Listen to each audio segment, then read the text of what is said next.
Welcome back to the Wisdom of the Donut Hole podcast by Ugly Moose Alaska, the podcast about books by Alaska true-to-life crime author Ron Walden. Look for us on your favorite podcast platform. Subscribe, like, and tell your friends. Be sure to visit ronwalden.com to see all of his books and order yours directly from there if you'd like. It's very simple, and they make great gifts. This is Season 2, Episode 2, about Ron's second book, Devil's Heart, Native American Lore and Modern Police Work, copyright 2009, second edition copyright 2022. Our podcasts take you to the real places found in Ron's books, mainly in Alaska, but in this book it includes the Pacific Northwest community of North Bend, Washington, and an area of North Dakota known today as the Spirit Lake Tribe Reservation, previously recognized as the Fort Totten Reservation. Podcasts introduce some of the characters and personalities of Ron's books. We like to provide details of places and people that contributed to his novels. Our goal is to post a new episode monthly, if not more often. Ron Walden's books are available everywhere books are sold, including your hometown bookstores and online. Ask for his books if you don't see them on the shelves. Buying locally is always the best.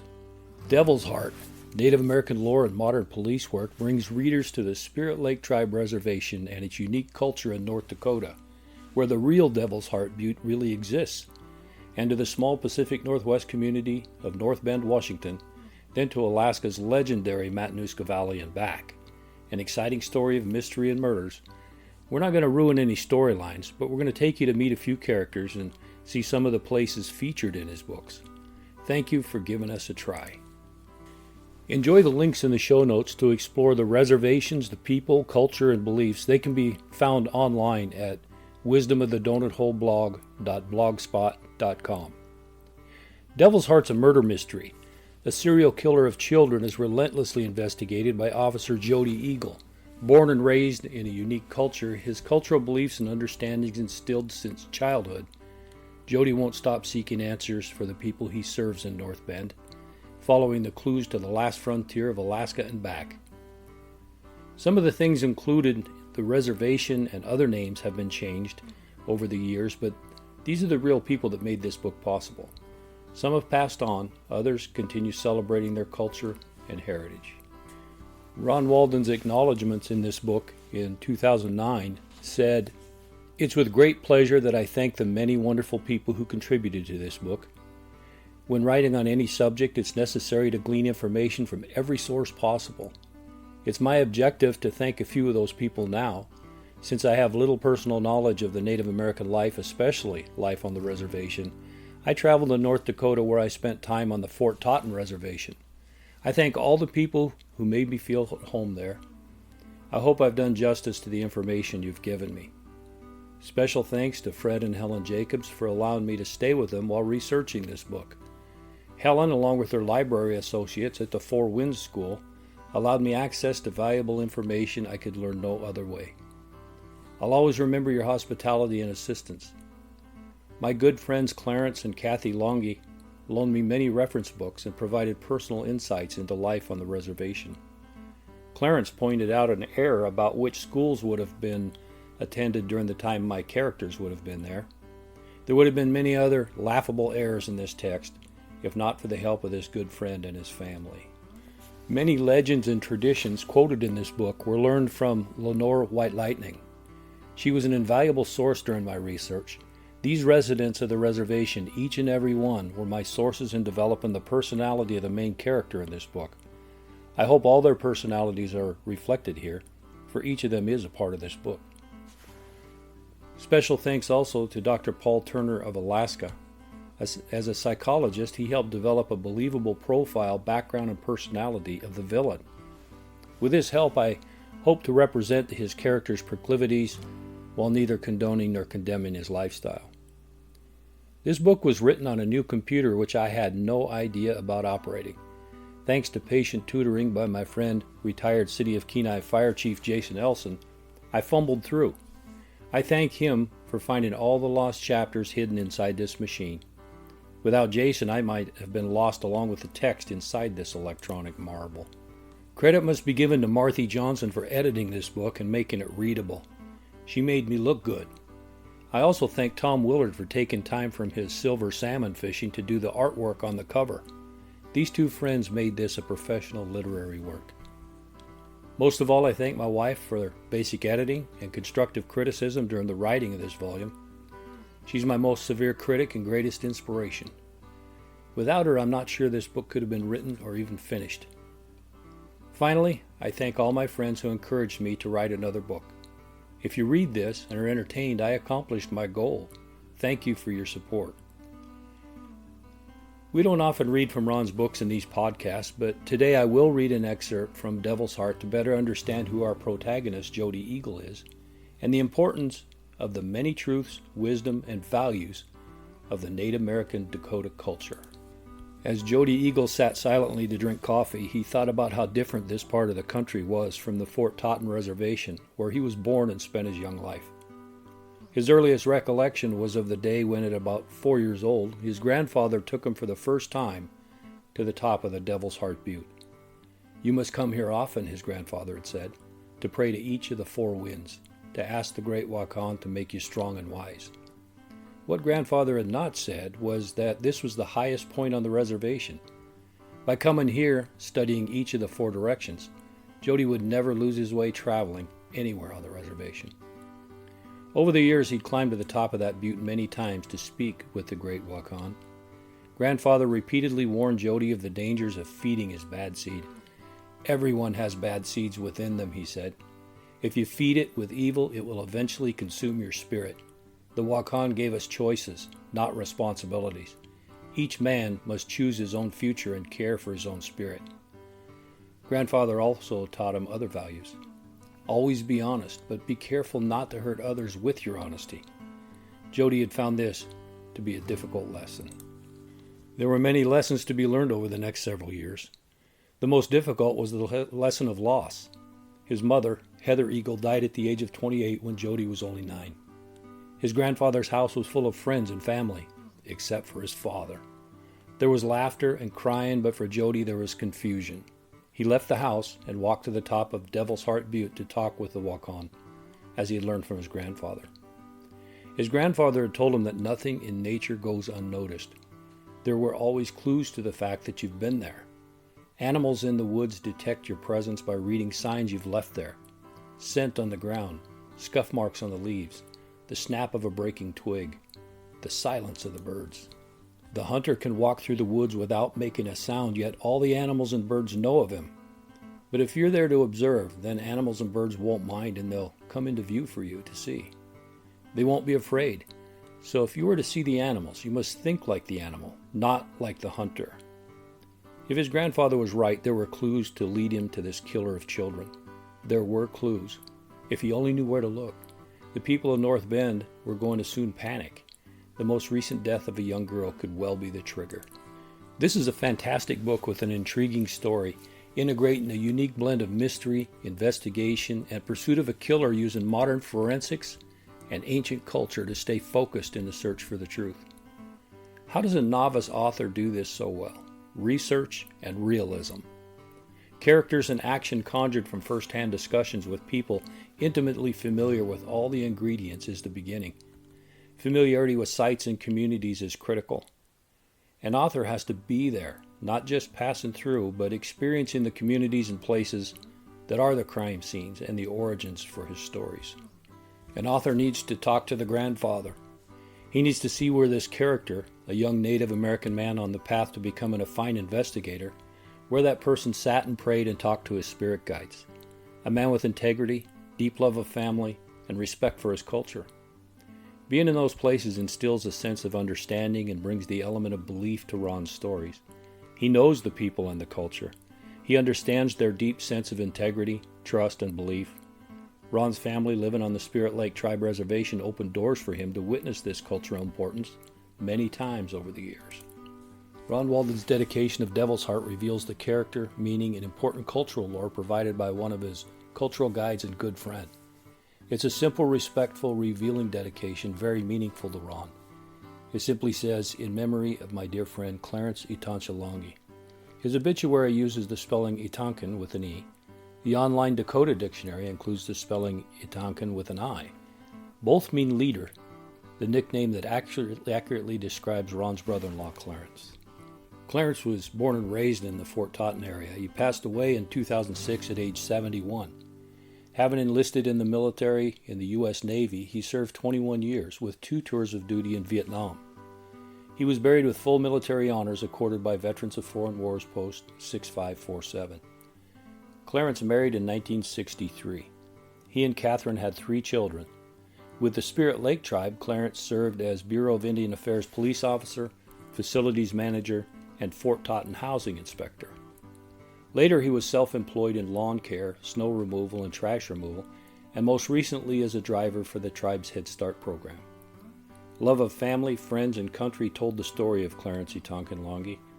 He'll forever be loved, remaining in the hearts of all that knew him.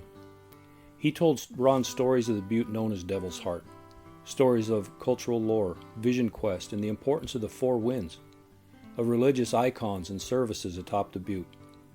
He described winter counts, pictographs sometimes found on the flaps of a teepee. See our show notes for in-depth information on these subjects. It's easy to picture Tonkin later in life as the grandfather passing those many truths, wisdom, and values of Native American Dakota culture to the young Jodi Eagle. It's also easy to imagine Clarence Longi as Jodi Eagle in his younger days, as heard in the excerpt read from Devil's Heart. Many of Ron's Alaskan friends and co-workers are Indigenous or First Nations people. His in-laws are of the Spirit Lake Dakota tribe near Devil's Heart Butte in North Dakota. They're deeply involved in educational, cultural, and historical aspects of their heritage and for many years provided administrative functions with the reservation library system. Clarence passed away just 3 years before this book, Devil's Heart, was completed and published. Ron spent a lot of time on the reservation with family in the Spirit Lake area researching this book. At Tonkin, Clarence helped in many ways, defining meaning and function of rituals, translating as needed, and introducing Ron to others for more insight. He introduced Ron to many beautiful, unique aspects of the culture that sparked a deep desire in Ron to author a novel with a hero from that place and culture in today's world. A story of a family man, intelligent, strong, and capable, a police officer of great ability and pride in his heritage, a man with an innate sense of right and wrong, able and willing to defend those needing defended, capable of bringing peace to those desperately seeking it. The lore Ron learned helped create the Devil's Heart story. The cover is a nod to the winter count, painted by Ron's longtime friend and fellow author, Tom Willard. Winter counts are pictograms important in telling memorable stories and preserving history. The stories are found in stories around a campfire and even in drawings called the winter count. See our show notes for more on Tom Willard and the description of the winter count itself. For generations, Plains Indians drew pictographs to document experiences. Usually drawn on animal hides, Lakota winter counts were organized in spirals or horizontal rows. Each represents a year in the history of a Lakota community, organized in chronological order, providing an outline of events for a community's historian, responsible for maintaining winter count and its stories. Before recording the past year on the count, the keeper consulted a council of elders to choose an appropriate event to remember the year by. The chosen event isn't necessarily considered the most important of the past year, only the most memorable. They were dynamic documents of recorded history. Variations of similar accounts occurred if a community historian emphasized a different aspect of an event or selected another altogether. Like history, it's a selective representation of a people's past. Narratives usually reflect the community's history and culture. Before reservations, Dakota societies were without social classes. They were democratic and highly decentralized. No single person was the decision maker. An individual status was based on the ability to serve and perform. Leaders existed to serve the people under a structure known as the council. After the 1862 Dakota War, long lines of hereditary leadership ceased to exist as several bands were forced to flee, dispersed across the Dakotas.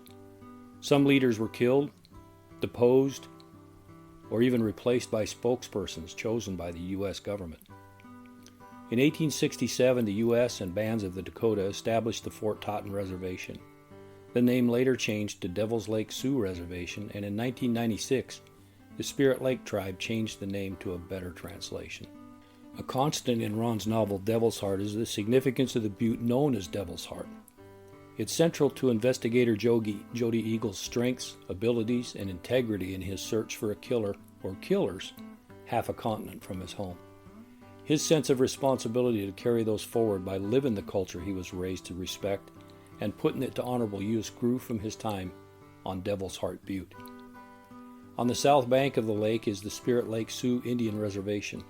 Nestled among rolling hills of the prairie overlooking the lake is Spirit Heart Butte, popularly known as Devil's Heart Butte, a treeless, steep-sided mound of sand and gravel left by melting ice sheet. It sits on the eastern edge of a line of hills formed with Spirit Lake during the last ice age. It's visible for miles. Though it looks like an upside-down human heart, often incorrectly assumed to be the source of its name, the term heart indicates that it's at the center of the area, the center of spiritual knowledge. Devil's Heart, Native American lore and modern police work takes readers from the reservation in North Dakota to a small Pacific Northwest community to Alaska's Matanuska Valley and back in an exciting story of mystery and murders. Please take time to explore the links in our show notes to learn more about the importance of the Devil's Heart Butte, Alaska, and North Bend. As with his depiction of the Spirit Lake Tribe Reservation where our protagonist Jodi Eagle grew up, absorbing and respecting the culture, Ron's depiction of North Bend, Washington as a setting for this novel provides readers a good sense and a good feel of the community in that area too. Ron's fictional story sympathetically depicts the sorrow and pain the North Bend community may have felt with these mysterious murders of children driving the plot of Devil's Heart, and the simultaneous loss of local veterans in the Gulf War. He writes, North Bend was a microcosm of America. Its population was diverse. The area was a melting pot of nationalities and religions. Though people differ in background and culture, they united to form a close community, a community now in crisis, the population banding together for strength. Standing united against an unknown but common enemy, in this case the enemy was anonymous, but his work was well known. Tonight there would be tears for each of the dead youngsters here, and 2 local sons killed this week in a faraway war. The town was made famous by David Lynch's television series Twin Peaks, partially filmed in North Bend, and the community is also home to Nintendo's main North American production facility and distribution center for the video game console. Director David Lynch chose North Bend, Washington as the setting for the original and rebooted series Twin Peaks, a unique murder mystery involving federal agents and local characters. The Marti Cafe was a central location in those mysterious and addictive programs, with the stage name the Double R Diner. It's now Tweed's Cafe, still the crown jewel of downtown North Bend since the 1940s. The Snoqualmie Indian tribe has resided in the Snoqualmie Prairie area for thousands of years. This prairie southeast of Snoqualmie Falls is the ancestral home, hunting and foraging grounds for the Snoqualmie people. North Bend is named for its prime location near the large northward bend of the south and middle fork of the Snoqualmie River. Visit this friendly community with the opportunity presents itself. You won't regret it. Alaska's Knik River plays a key role in Devil's Heart. Its source is the Knik Glacier. As it grows, it flows northwest and west into Cook Inlet's Knik Arm near the mouth of the Matanuska River. A broad, flat plain with a bed of finely ground gravel and sand forming glacial silt, extreme tides at Cook Inlet can create a lake-like effect when the rivers and the ocean meet. Known locally as Mat-Su or the Mat-Su Valley, this area is south of the Alaska Mountain Range and about 35 miles north of Anchorage. The valley is primarily Dena'ina and Athabascan land shaped by the Alaska, Talkeetna, and Chugach mountain ranges. The valley was carved by glaciers, leaving thousands of lakes. The Mat-Su rivers and lakes are spawning grounds for 5 species of salmon and home to 31 state parks and campgrounds. As a farming community, it's known for world record-sized cabbages, pumpkins, and other vegetables displayed at the annual Alaska State Fair during the 2 weeks leading up to Labor Day. The Matanuska Valley includes the towns of Palmer, Wasilla, Big Lake, Houston, Willow, Sutton, and Talkeetna. Wasilla was founded when the Alaska Railroad was built in 1917. Knik became the first boom town in the valley when the Alaska Commercial Company was built and Knik was settled by trappers and gold miners. Talkeetna followed with a trading post and the Alaska Railroad. Today, Talkeetna is a tourist hotspot, the starting point for mountaineers climbing Mount Denali. It's also the home of Stubbs the Cat, the honorary mayor of Talkeetna from 1997 until his death in 2017. Stubbs was flooded with cards and letters, drawing about 30 to 40 tourists a day hoping to meet the mayor. His position was honorary. The town was only a historical district. Yet every afternoon, Stubbs went to a nearby restaurant to drink water mixed with catnip out of a wine or margarita glass. Stubbs was rumored to have been elected by a write-in campaign by voters opposing human candidates. But National Public Radio pointed out that since the tiny town has no real mayor, there was no election. Nagley's General Store was Stubbs' mayoral office during his entire tenure. In 1935, under President Roosevelt's New Deal, 203 Midwest families were sent to Alaska to start the Matanuska Valley Colony. Families were chosen from Minnesota, Wisconsin, and Michigan due to similar cold climates. The 1939 Slattery Report, The Problem of Alaska Development from the Department of the Interior, proposed Alaska development through immigration, including a proposal to move European refugees, mainly Jews from Nazi Germany and Austria, to 4 Alaska locations including Baranof Island and the Matanuska-Susitna Valley. Skagway, Petersburg, and Seward endorsed the program, but the plan was never implemented. The Mat-Su Valley continues to be Alaska's farming headquarters. Devil's Heart, Native American Lore, and Modern Police Work is on sale wherever books are sold. Go to ronwalden.com or any online bookstore. Ask for the books at your local stores if you don't see them. Shopping locally is always the best. Your local store can get them for you. We return next time with Ron's third novel, this one from 2011, Ice Blue Eyes, an Alaska story of greed, love, and revenge.